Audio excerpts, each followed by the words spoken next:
ጥፋትን በጥፋት ለማስተካከል መሞከር በጣም አደገኛ ነው።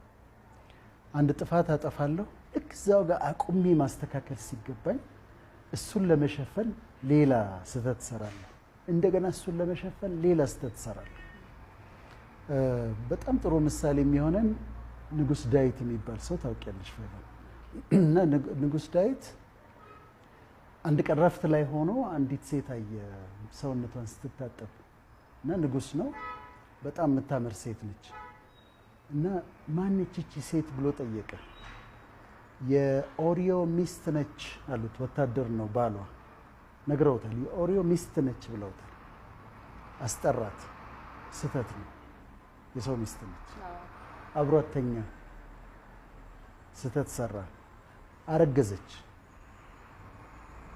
አሁን ስታረግዝ ጥፋቱ አጥፍቷል። አሁን በጣም ትልቅ ጥፋት ነው ያጠፋው።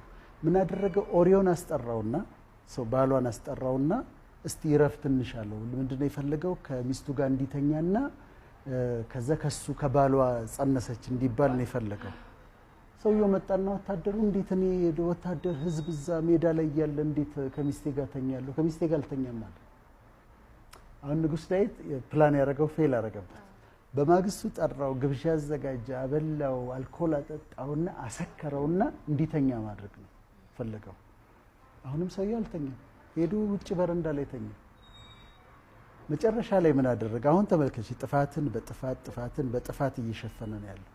መጨረሻ ላይ ምን አደረገ? ደብዳቤ ጽፎ ኦሪዮን ይህን ወታደሩን ውትድንትን ጦርነት ያለበት መሀል ላይ አስገቡት ብሎ ደብዳቤ ጻፈ ለጀነራሉ እንዲሞት።